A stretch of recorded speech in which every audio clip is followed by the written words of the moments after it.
Olá, voltei. Vamos lá, capítulo 14: Águas continentais e subterrâneas.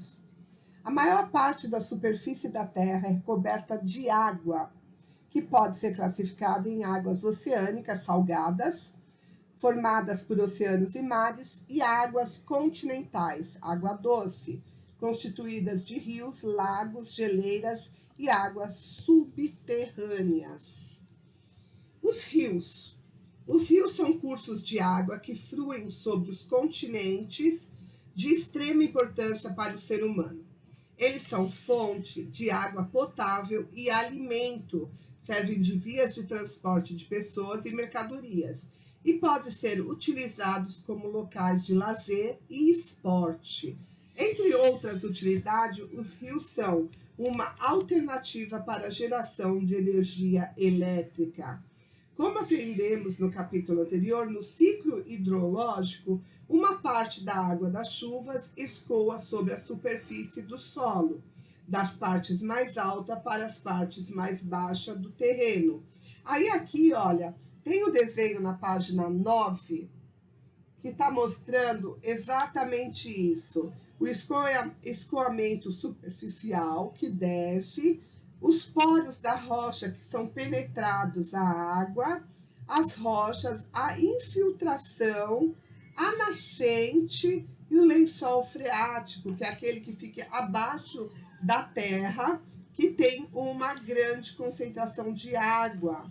E essa água, ela pode ser escavada e achar esse lençol freático, salvando muita gente da escassez total da água. É um recurso, mas é um recurso que para se descobrir é muito caro ainda.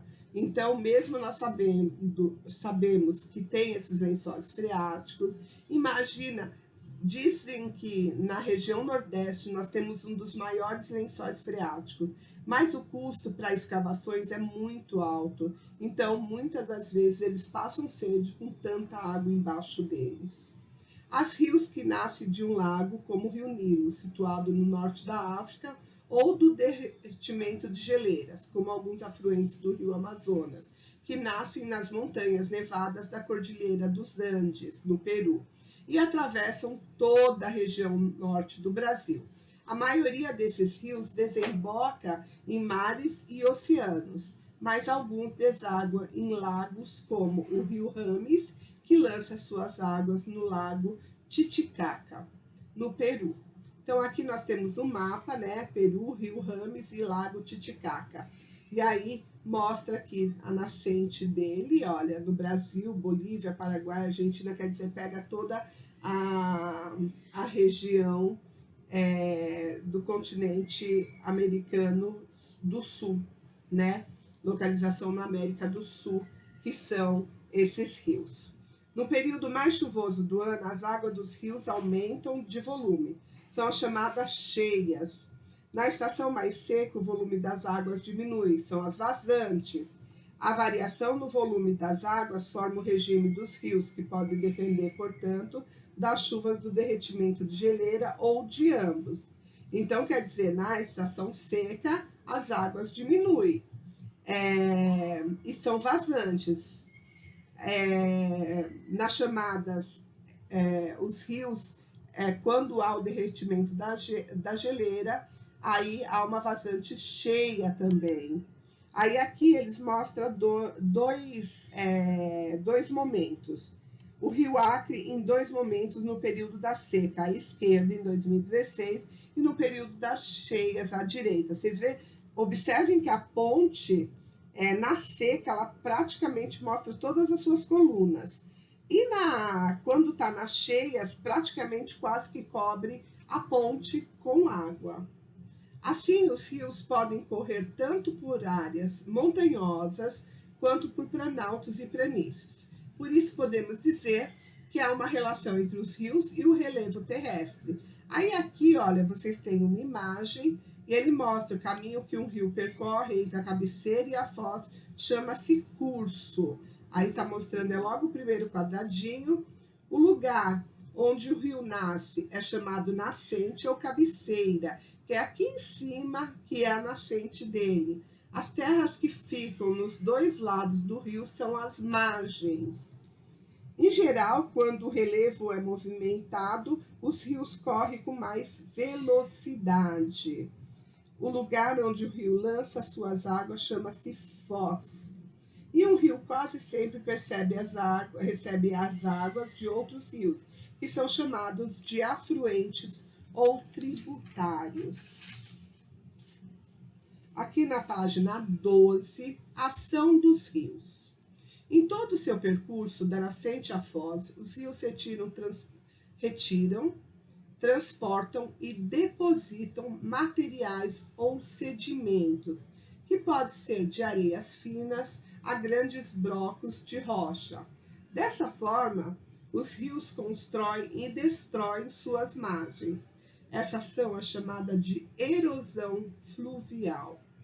Com o trabalho da erosão, os rios vão formando vales fluviais, com diferentes aspectos, que depende de muitos fatores: inclinação do leito, força da corrente da água, tipo de rocha em que o canal foi sendo escavado e condições climáticas, principalmente as relacionadas à quantidade de chuvas que caem na região.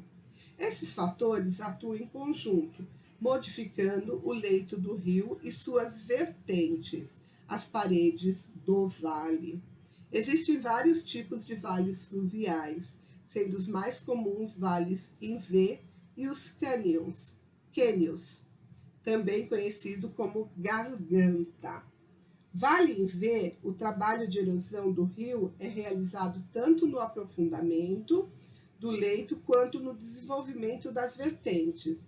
Em áreas de clima úmido, a água da chuva e os deslizamentos de rochas e solo pode modificar a formação das vertentes e alagar o vale.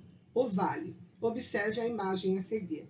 Então, a gente tem a imagem vale em V, que é essa daqui de cima, que mostra os alagamentos, e aqui o vale do Rio Santo Antônio, Ferros, Minas Gerais. E aí mostra aqui os vales que a água, que é essa parte aqui, ó. Tá vendo? Aqui, olha, nós temos na página 13 a formação de um cânion, que é essa partezinha aqui, ó, gente. Ó, que vai se formando. Cânion ou garganta, o trabalho de aprofundamento do leito do rio é mais forte que o de formação das vertentes. Em geral, o cânion aparece em áreas de rochas sedimentares que oferecem pouca resistência ao trabalho das águas, quando o clima é pouco chuvoso ou mesmo seco.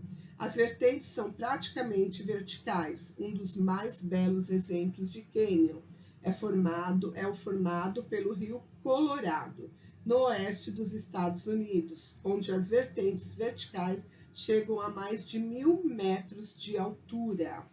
Olha, é bem alto, hein, gente?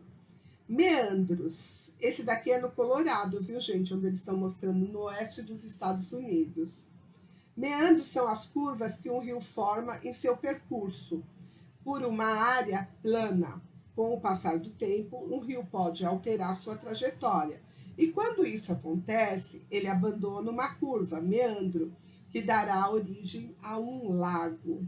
Quando o rio constrói um meandro, retira materiais da margem externa da curva e deposita sedimentos trazidos de outra parte da margem, de dentro. Nessas margens formam-se as barras de pontal ou barras de meandro, que podem formar ilhas compondo a planície aluvial ou várzea. O que é uma várzea? Terrenos baixos, junto às margens do rio, em certos lugares, são aproveitados para o cultivo. Muitas vezes, os sedimentos são depositados nas margens, acabam parando no fundo dos rios, em locais de depósito onde se formam os bancos de areia. Quando esses bancos afloram na superfície da água, formam ilhas, onde pode nascer nova vegetação. Aqui na página 14, observe a imagem a seguir. A barra de pontal ou barra de meandro. É essa primeira aqui. O banco de areia, o canal do rio e o meandro abandonado, quer dizer, já não tem mais importância. Muitas vezes, com o crescimento das cidades, os cursos dos rios são alterados, o que causa grandes impactos sobre eles. A retificação, por exemplo, ocorre quando os meandros de um rio são eliminados para tornar seu percurso mais uniforme, alterando seu curso natural. Quer dizer, é quando o ser humano ele mexe nas cidades, isso ocorre muito. Às vezes nós não temos um córrego que ele é bem largo, aí de repente eles vão lá e canaliza esse lago. Quer dizer, a função dele naquela localização onde ele passava perde-se. É um meandro que deixa de existir. E eles acabam fazendo um fluxo de água numa linha reta. Isso é ruim porque o que vai ocasionar? Quando você mexe no leito ou você mexe nos rios, desviando eles ou canalizando, você não vai deixar com que o rio ele frua com naturalidade. Você vai fazer com que o rio ele acabe sendo estreitado e quando há enchente, aquilo lá lota de água e aonde vai parar essas águas? Nas enchentes, nos alagamentos nós temos o exemplo do Rio Tietê, do Rio Pinheiros, que é onde eles acabam avançando nas pistas das marginais. Aproveitamento dos rios. Os rios de planície são aqueles que percorrem áreas apreinadas e que não costumam apresentar grandes desníveis em seu leito. Esses rios formam caminhos naturais utilizados pelos seres humanos para navegação. Aqui está mostrando até o porto de Manaus. Os rios de planalto também podem apresentar trechos próprios para a navegação, mas costumam ter desníveis no curso de seu leito, os quais são aproveitados pela sua força hidráulica. As represas ou barragens construídas acumulam a energia da água, que é utilizada para movimentar turbinas, que por sua vez acionam geradores de eletricidade. Quando a força das águas não é usada para gerar energia, formam-se cachoeiras nos desníveis. Para um rio ser navegável ou ser aproveitado para instalação de hidrelétricas, é necessário que ele se mantenha corrente o ano inteiro, isto é, que não seque em nenhum período do ano. Os rios que apresentam essa característica são chamados de perenes. Em locais onde a estação seca é prolongada, existem rios temporários ou intermitentes, que secam completamente durante um período do ano em razão da escassez de chuva. Nós tivemos um problema sério há 3, 4 anos atrás, onde as nascentes estavam secando e eles precisavam melhorar isso. Para que isso não aconteça. Tanto é que foi feito várias obras, né? O governo de São Paulo fez várias obras para fazer a ligação dos rios intermitentes, para que a população não ficasse sem água. Olhar geográfico, página 16. No Brasil, a maioria dos rios é perene. Os rios temporários encontram-se principalmente no interior da região Nordeste. Com um colega, consulte o mapa de climas do mundo, estudado na página 29 do capítulo 10, e descubra por que isso ocorre nessa região. Bom, nesse caso aqui vocês vão descobrir sozinhos, porque não dá para consultar um colega, ok? Mas se vocês consultarem o mapa de climas do mundo, que vocês estudaram no capítulo 10, vocês vão ter condição de fazer isso na região Nordeste, ok? Bacias hidrográficas. Um rio e seus afluentes formam uma rede fluvial, e a área drenada por essa rede é chamada de bacia hidrográfica. As porções mais altas do relevo em torno de uma bacia hidrográfica funcionam como divisores de águas, que estabelecem os limites da bacia, direcionando toda a água da chuva que escoa pelas encostas até o ponto mais baixo do relevo, que mostra esse desenho aqui, nascentes, afluentes, divisor de águas e assim por diante. Bom, nós vamos parar na página 16.